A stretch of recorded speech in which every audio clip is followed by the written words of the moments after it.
ബിസ്മില്ലാഹി റഹ്മാൻ റഹീം അൽഹംദുലില്ലാ വസ്സലാത്തു വസ്സലാം അല റസൂലില്ലാ. തിമിര ശസ്ത്രക്രിയ അഥവാ കാറ്ററാക്ട് സർജറി ചെയ്ത് കഴിഞ്ഞാൽ അതിൽ മാത്രം നമ്മളുടെ ചികിത്സ അവസാനിക്കുന്നില്ല. അതിൽ രോഗിയും കൂടുതൽ ആളുകളും അല്ലെങ്കിൽ അവരെ ശുശ്രൂഷിക്കുന്ന ആളുകളും മനസ്സിലാക്കേണ്ട കാര്യം എന്താ വെച്ചാൽ, കണ്ണിനെ സംബന്ധിച്ചിടത്തോളം കണ്ണിലേക്കുള്ള രക്തോട്ടം കുറവാണ് പൊതുവെ. പ്രത്യേകിച്ചും കണ്ണിൻ്റെ പ്രധാനപ്പെട്ട ഒരു വോളിയം എന്ന് പറയുന്നത്, കണ്ണിൻ്റെ ടോട്ടൽ അളവിലെ പ്രധാനപ്പെട്ട വോളിയം എന്നുള്ളത് വിട്രിയസ് ഹ്യൂമർ എന്ന് പറയുന്ന ഒരു ഘടകമാണ്. നമ്മളെ കണ്ണിൻ്റെ ലെൻസിൻ്റെയും ഞരമ്പിൻ്റെയും ഇടയിലുള്ളൊരു സ്പേസാണത്. അതാണ് കണ്ണിൻ്റെ ഏറ്റവും പ്രധാനപ്പെട്ടൊരു വോളിയം ഉണ്ടാക്കുന്നത്. ആ വിട്രിയസിലേക്ക് ഒരു രക്തക്കോല പോലും ഇല്ല എന്നുള്ളതാണ്. അവിടെ തന്നെ അണുബാധ വന്നു കഴിഞ്ഞാൽ, ആ വിട്രിയസിൽ അണുബാധ വന്നു കഴിഞ്ഞാൽ നമുക്ക് കൊടുക്കുന്ന ഇഞ്ചക്ഷനൊന്നും അങ്ങോട്ട് ഏശാതെ വരും. അപ്പോൾ അതുകൊണ്ടാണ് സർജറി ചെയ്യുന്ന വാർഡുകളിൽ മറ്റ് രോഗികളെ പ്രവേശിപ്പിക്കാത്തത്. കണ്ണിൻ്റെ സർജറി ചെയ്യുന്ന റൂമിൽ മറ്റ് ഡിപ്പാർട്ട്മെൻറ്റ് സർജറി അനുവദിക്കാത്തത് മൾട്ടിപ്പിൾ സ്പെഷ്യാലിറ്റി ഹോസ്പിറ്റലിൽ.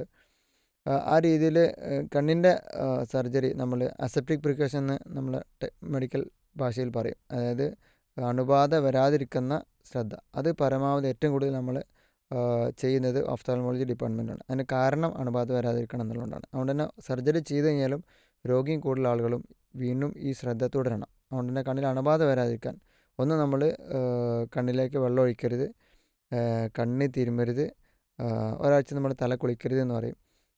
അതുപോലെ മുഖം കഴുകരുത്, കൈ വൃത്തിയായിട്ട് സൂക്ഷിക്കണം. പിന്നെ രാവിലെ എണീക്കുമ്പോൾ സ്വാഭാവികമായിട്ടും തുള്ളിമരുന്ന് ഒഴിക്കുമ്പോൾ അതൊരു കട്ടായിട്ട് മാറും. അപ്പോൾ ഇങ്ങനെ പീള കട്ടലുണ്ടെങ്കിൽ അത് ക്ലീനാക്കാൻ സ്റ്റെറൈൽ വൈപ്സ് ഉണ്ടാവും, അത് കൃത്യമായിട്ട് ഉപയോഗിക്കുക. ആ രീതിയിൽ ഒരു ശ്രദ്ധ ഉണ്ടാവുക എന്നുള്ളത് രോഗിയും പരിചാരകനും നന്നായിട്ട് ശ്രദ്ധിക്കേണ്ട ആളാണ്.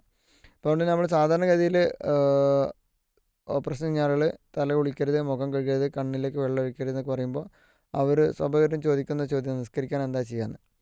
അപ്പോൾ നമ്മൾ സാധാരണ നിർദ്ദേശിക്കാറുള്ളത് കോട്ടൺ തുണി വെള്ളത്തിലിട്ട് തിളപ്പിച്ചതിന് ശേഷം, ചൂടാക്കിയാൽ പോരാ, കോട്ടൺ തുണി വെള്ളത്തിലിട്ട് തിളക്കണം. തിളച്ച വെള്ളത്തിൽ കോട്ടൺ തുണിക്ക് മുക്കിയാലും പോരാ, കോട്ടൺ തുണി വെള്ളത്തിലിട്ട് 10 മിനിറ്റെങ്കിലും തിളച്ചതിന് ശേഷം ചൂടൊന്ന് കുറയുമ്പോൾ കൈമേ സാനിറ്റൈസർ ആക്കുക. അതിന് ശേഷം ഇതൊന്ന് പിഴിയുക, എന്നിട്ട് കണ്ണടച്ചിട്ട് മുഖം തുറക്കുക, എന്നിട്ട് ഇരുന്നിട്ട് നിസ്കരിക്കുക. ഈ രീതിയിൽ ചെയ്യുന്നതാണ് ഉചിതം. സാധാരണ ആളുകൾ ഉതിർക്കാൻ പറ്റില്ലല്ലോ, അതുകൊണ്ട് നിസ്കരിക്കുന്നില്ല എന്ന് പറഞ്ഞിട്ട് ഒരാഴ്ച അല്ലെങ്കിൽ 2 ആഴ്ചയൊക്കെ നമസ്കാരം തന്നെ മുടക്കുന്ന അവസ്ഥ കാണാറുണ്ട്. ഒരിക്കലും അത് അഭികാമ്യമല്ല.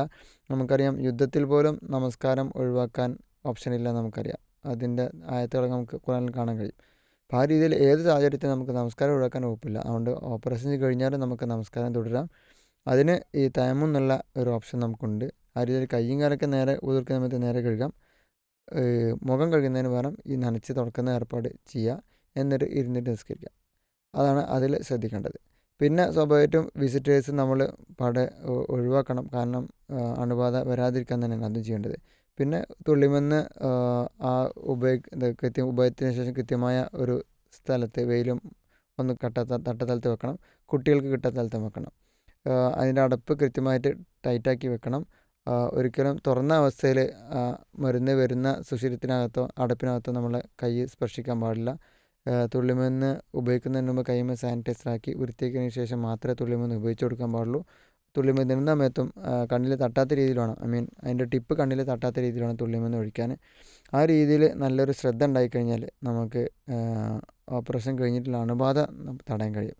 അണുബാധ വന്നു കഴിഞ്ഞാൽ അതിൻ്റെ ചികിത്സ വളരെ സങ്കീർണമാണ്, അതിൻ്റെ റിസൾട്ടും കുറച്ച് പരിമിതമാണ്. അതുകൊണ്ട് തന്നെ അണുബാധ വരാതിരിക്കാൻ ഡോക്ടറോ നഴ്സോ മാത്രം ശ്രദ്ധിച്ചാൽ പോരാ, ഓപ്പറേഷന് ശേഷം രോഗിയും അവരെ പരിചാരകൂടി ശ്രദ്ധിക്കണം. ആ രീതിയിലുള്ള ശ്രദ്ധ ഉണ്ടായാൽ മാത്രമേ ഇത് പൂർണ്ണമായ സക്സസ്സിലേക്ക് എത്തുകയുള്ളൂ. നാഥൻ അനുഗ്രഹിക്കുമാറാവട്ടെ. അസ്സലാമു അലൈക്കും വറഹ്മത്തുള്ളാഹി.